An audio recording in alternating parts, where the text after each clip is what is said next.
Hello students, तो आज का लेक्चर शुरू करते हैं। प्रीवियस लेक्चर में हम लोग ने एडिशन सब्ट्रैक्शन देखा, अब हम लोग मल्टीप्लिकेशन देखते हैं। Multiplication of matrices, right? Okay. अब मल्टीप्लिकेशन ऑफ मैट्रिसेस में क्या है, इसमें ऐसा नहीं है कि सेम ऑर्डर के होने चाहिए, but number of rose and number of columns दोनों के सेम होने चाहिए। फॉर एग्जाम्पल देखो, ए देखो तो कितना है, 2 1 5 2 7 3, राइट? एंड बी है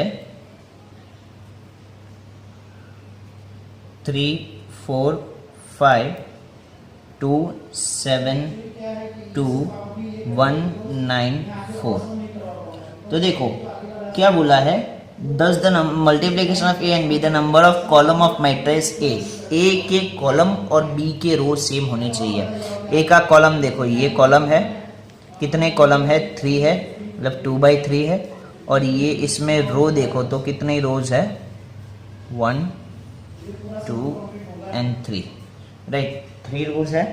तो ये दोनों का हम लोग मल्टीप्लिकेशन कर सकते हैं। कब? जब जिस ऊपर वाले का रो, ऊपर वाले का कॉलम और नीचे वाले का रो सेम हो तो, राइट? इसके रोज देखो कितने हैं, इसके कॉलम्स कितने हैं, 3 है, और इसकी रो 3 है, तो हम लोग कर सकते हैं, वरना नहीं कर सकते। मान लो इसके कॉलम 3 है और इसके रो 2 ही है, तो नहीं हो सकता मल्टीप्लिकेशन। मल्टीप्लिकेशन की सिर्फ एक ही कंडीशन है कि जिसको मल्टीप्लाई कर रहे हैं उसका कॉलम और जिससे मल्टीप्लाई कर रहे हैं उसकी रो, दोनों का सेम होना चाहिए, राइट? तो मल्टीप्लिकेशन होगा।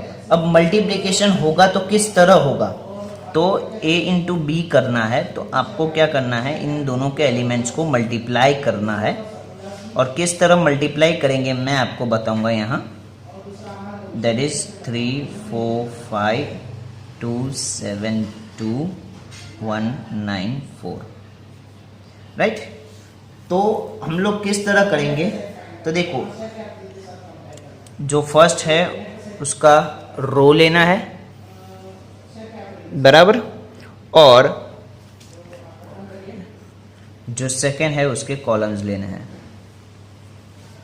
और दोनों को मल्टीप्लाई करना है, राइट? दोनों को मल्टीप्लाई करना है। किस तरह मल्टीप्लाई करना है, तो देखो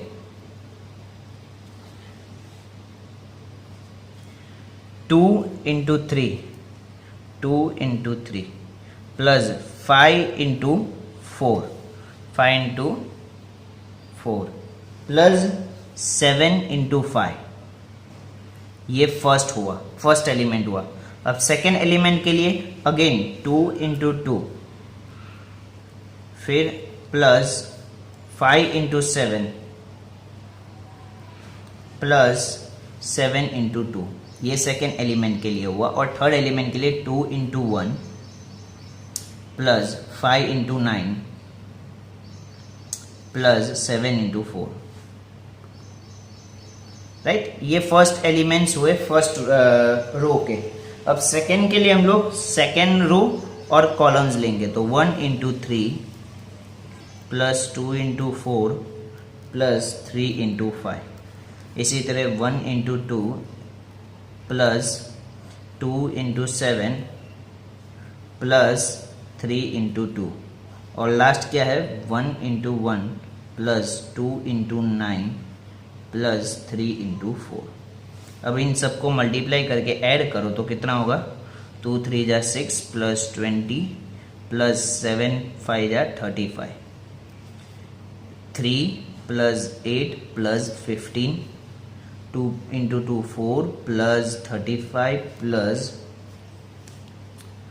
14, 2 प्लस 14 प्लस 6, 2 प्लस 5 9 जा 45 प्लस 28, 1 प्लस 2 9 जा 18 प्लस 12। अब प्लस करोगे तो आपका आंसर आ गया मैट्रिक्स का a मल्टीप्लाई बाय b, कितना आएगा, 6 प्लस 20 प्लस 35 61 26 53 22 75 एंड 31। समझ में आया? और ये हमारा कौन सा मैट्रिसेस है? 2 रोज एंड 3 कॉलम्स, 2x3 ऑर्डर का है। समझ में आया किस तरह करना है? देखो अगेन, पहले तो हम लोग को ये चेक करना है कि फर्स्ट का रो एंड फर्स्ट का कॉलम और सेकेंड का रो सेम है कि नहीं, राइट? सेम है तो हो सकता है, वरना नहीं हो सकता। अगर है तो हम लोग फर्स्ट का रो लेंगे और सेकेंड का कॉलम मल्टीप्लाई करेंगे, तो 2 इंटू 3 5 इंटू 4 7 इंटू 5, ये फर्स्ट एलिमेंट हुआ। 2 इंटू 2 5 इंटू 7 7 इंटू 2, ये सेकेंड एलिमेंट हुआ। 2 इंटू 1 5 इंटू 9 7 इंटू 4, ये थर्ड एलिमेंट हुआ। अब नीचे के लिए 1 इंटू 3 2 इंटू 4 3 इंटू 5, फिर 1 इंटू 2 2 इंटू 7 प्लस 3 इंटू 2, फिर 1 इंटू 1 2 इंटू 9 3 इंटू 4। इस तरह हमारा पूरा a इंटू बी बन जाएगा। अब b इंटू ए करोगे तो वो अलग आएगा, क्योंकि हम लोग उसमें क्या लेंगे, b और a। फॉर एग्जाम्पल देखो इलस्ट्रेशन 5 बोला हुआ है, देखो इलस्ट्रेशन 5 नहीं, इलस्ट्रेशन 5 के पहले इलस्ट्रेशन नंबर 4 है, राइट? तो इलस्ट्रेशन नंबर 4 करते हैं पहले अपने। तो इलस्ट्रेशन 4 है, इलस्ट्रेशन 4 में क्या बोला है कि if a is equal to 4 3 7 5 0 4 and b is equal to 5 1 6 1 7 0, find A B find करना है। a दिया हुआ है, क्या है? a 4 3 7 5 0 2, right? और 5 0 4 है, सॉरी। और b क्या है हमारा? b है 5 1 6 1 7 0। तो इसमें रो कितने हैं? इसमें कॉलम्स दिखने, सॉरी, कॉलम्स कितने हैं? 2 है और रोज 3 है, ये 3/2 है। और इसमें क्या है? रोज कितनी है? रोज 2 है और कॉलम 3 है। तो मैंने क्या बोला, इसका कॉलम और इसका रो देखना है, दोनों सेम है तो हाँ a मल्टीप्लाई बाय b हो सकता है, अगर नहीं है तो नहीं हो सकता। अब करना है a मल्टीप्लाई बाय b, तो पहले a के एलिमेंट्स लिखेंगे। a मल्टीप्लाई बाय b मतलब a पहले और फिर b, तो पहले a के एलिमेंट्स लिखेंगे फिर b के एलिमेंट्स लिखेंगे, राइट? और हम लोग क्या करेंगे, a के रोज लेंगे, b का कॉलम लेंगे। ये याद रखना है, उल्टा नहीं ले सकते। a के रो एंड b के कॉलम, और अब मल्टीप्लाई करके ऐड कर देंगे। तो सबसे पहला निकालेंगे तो हम लोग क्या होगा, 4 5 जा 20 प्लस 5 1 जा 5, फिर सेकेंड 4 6 जा 24 प्लस 5 1 जा 5, 7 4 जा 28 प्लस 5 0 जा 0, राइट? फिर सेकेंड के लिए 3 5 जा 15 प्लस 0 1 जा 0, 3 6 जा 18 प्लस 0 1 जा 0, 3 7 जा 21 प्लस 0 इंटू 0 0। फिर नेक्स्ट 7 5 जा 35 प्लस 4 1 जा 4, 7 6 जा 42 प्लस 4 1 जा 4, 7 7 जा 49 प्लस 4 इंटू 0 0। तो क्या हुआ, A B is equal to 25 29 28 21 49 18 15 39 46 बन गया हमारा a इंटू बी का टेबल। चेक कर सकते हैं, सारी वैल्यू राइट आई है। समझ में आया किस तरह करना है हमें a इंटू बी, राइट? अब इसी तरह इलस्ट्रेशन नंबर 5 करते हैं। इलस्ट्रेशन 5 में क्या बोला है? इलस्ट्रेशन 5 a दिया हुआ है आपको 2 1 3 4, मतलब ये 2/2 ऑर्डर का है, और b दिया हुआ है 5 0 1 3, मतलब ये भी 2/2 का ऑर्डर है, मतलब रो इसका कॉलम और इसका रो सेम है, राइट? तो राइट, अब इसका हम लोग मल्टीप्लिकेशन पॉसिबल है। तो क्या बोला है, find A B and B A B और बी ए फाइंड करना और बताना है is A B is equal to B A B और बी ए सेम है या नहीं। तो सबसे पहले ए बी फाइंड करेंगे फिर बी ए। तो सबसे पहले ए बी फाइंड करें, तो 2 1 3 4 एंड बी का 5 0 1 3, तो इसका रो और इसका कॉलम। तो A B is equal to 2 5 जा 10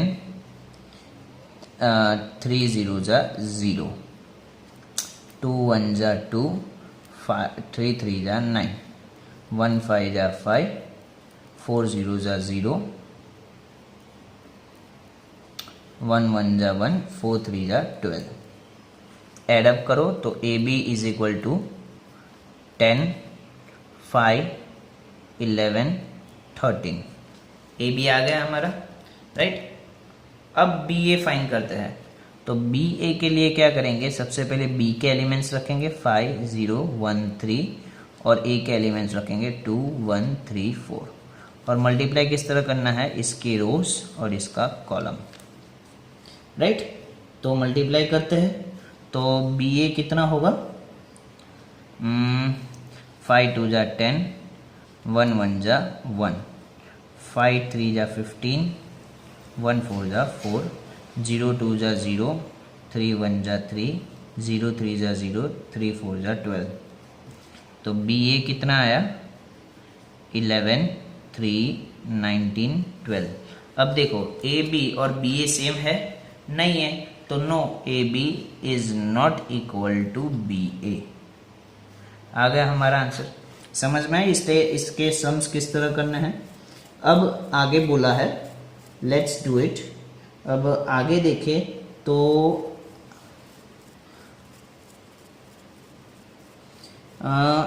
ए if A is equal to और B is equal to find A B, is B A possible, A B और बी ए पूछा है, राइट। बी ए पॉसिबल है या नहीं और ए बी है या नहीं। तो सबसे पहले हम लोग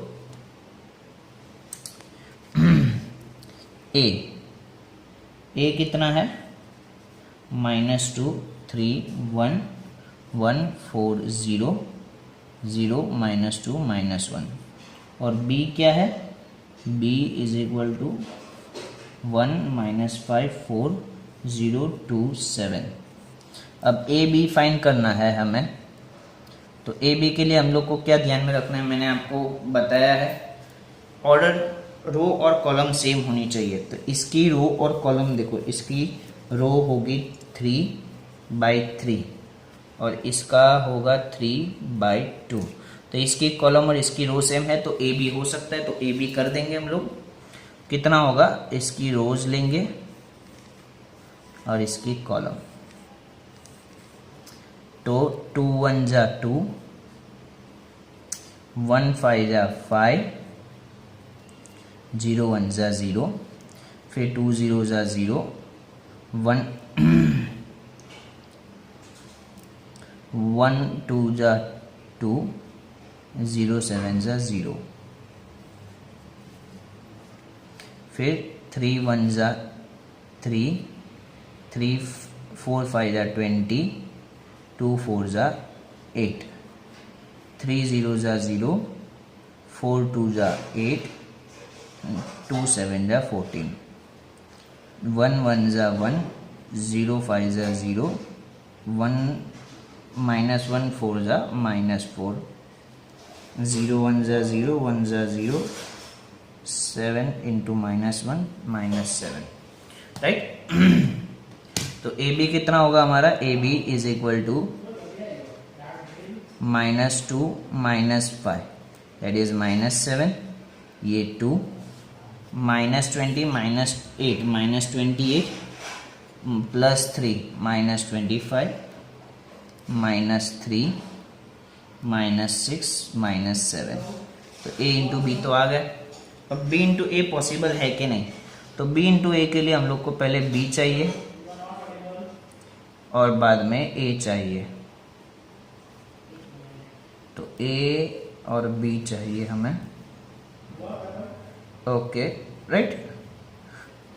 अब इसका क्या ऑर्डर है, 3 रो और 2 कॉलम और 3 रो एंड 3 कॉलम। तो देखो यहाँ कॉलम एंड रो सेम नहीं है, सो मल्टीप्लिकेशन नहीं हो सकता। समझ में आया जो मैं बोल रहा हूँ, इसमें कॉलम 2 ही है और इसमें रो 3 है, जो कि मैंने क्या बोला है, कॉलम और रो सेम होनी चाहिए, तो ये पॉसिबल नहीं है। तो B A is not possible. और क्यों पॉसिबल नहीं है, because number of column of B is not equal to number of column of row of A। समझ में है? ओके, अब next illustration 7। If A is equal to 1 1 2 2 2 2 2 2 1 and find the value of A square minus A plus I। अब A square मतलब हम लोग को देखो यहाँ एक चीज ध्यान रखनी है आपको। क्या ध्यान रखना है कि A स्क्वायर, A आपको दिया हुआ है 1 1 2 2 2 2 2 2 1, राइट। और आपको पूछा है A square minus A plus I क्या होगा, राइट। तो सबसे पहले ए स्क्वायर की बात करें। ए स्क्वायर मतलब ये नहीं कि ये सबका स्क्वायर कर देना है, 1 का स्क्वायर 1 का स्क्वायर 2 का स्क्वायर, नहीं, ऐसा कोई रूल नहीं। मल्टीप्लिकेशन का रूल है कि अगर 2a है तो 2 अंडर मल्टीप्लाई कर दो। स्क्वायर का कोई तो स्क्वायर को हम लोग क्या लिखते हैं, a इंटू ए लिखते हैं, मतलब a को a के साथ ही मल्टीप्लाई करना है। 1 1 2 2 2 2 2 2 1 और वापस a से ही मल्टीप्लाई करना है। 1 1 2 2 2 2 2 2 1, राइट। तो इसका हम लोग क्या लेंगे, रोज लेंगे और इसकी कॉलम लेंगे हम लोग, राइट। तो ए स्क्वायर कितना होगा, 1 1 जा 1 2 1 जा 2 2 2 जा 4 1 1 जा 1 2 1 2 जा 2 2 2 जा 4 2 2 जा 4 1 2 जा 2 2 2 जा 4 2 1 जा 2, राइट। ओके, फिर 1 1 जा 1 2 1 जा 2 2 2 जा 4 1 2 जा 2 2 2 जा 4 2 2 जा 4 और 1 2 जा 2 2 2 जा 4 2 1 जा 2 और लास्ट में क्या है, 2 1 जा 2 2 1 जा 2 1 2 जा 2 2 2 जा 4 2 2 जा 4 एंड 2 1 जा 2 एंड 2 2 जा 4 2 2 जा 4 1 1 जा 1। तो ए स्क्वायर हमारा क्या हुआ, A square is equal to 1 plus 2 plus 4 7 10 8 7 10 8 6 10 9। A square आ गया। अब हम लोग को क्या चाहिए, A square minus A plus I. I stands for unit element, right. Unit element जो हम लोगों ने पढ़ा था कि डायगोनल में सिर्फ 1 1 1 होगा, बाकी सब एलिमेंट 0 होंगे, right. That is called I, unit element. तो ए स्क्वायर कितना आया है हमारा, 7 7 6 10 10 10 8 8 9 माइनस ए कितना है हमारा 1 1 2 2 2 2 2 2 1 प्लस 1 एलिमेंट 0 0 ए 1 0 0 0 1 0 0 0 1, राइट। तो देखो करो, 7 minus 1 6 plus 1 7, right. 7 okay 10 minus 2 8 plus 0 8 minus 2 6, right. 7 minus 1 6 10 minus 2 10 minus 2 8 plus 1 9 8 minus 2 6 6 minus 2 4 10 minus 2 8 9 minus 1 10 9 minus 1 8 plus 1 9। तो हमारा ए स्क्वायर माइनस ए प्लस 1 क्या आया, दैट इज 7 8 6 6 9 6 4 8 9, राइट। हो गया हमारा ये इलस्ट्रेशन नंबर 7। तो आज के लिए बस इतना ही। That's it for the day. Thank you and have a nice day. और हाँ, इलस्ट्रेशन 7 के बाद इलस्ट्रेशन 8, इलस्ट्रेशन 9, इलस्ट्रेशन 10 खुद करना है। मतलब ये जितने करवाए वो तो करने ही है आप लोगों को, जितने भी इलस्ट्रेशन मैं करवा रहा हूँ, पर ये जो मैंने नहीं किए वो भी आपको करने, दैट इज 8, 9, 10 भी खुद करना है। अगर कोई डाउट हो तो हम लोग ऑनलाइन क्लास में सॉल्व कर लेंगे। That's it for the day. Thank you and have a nice day.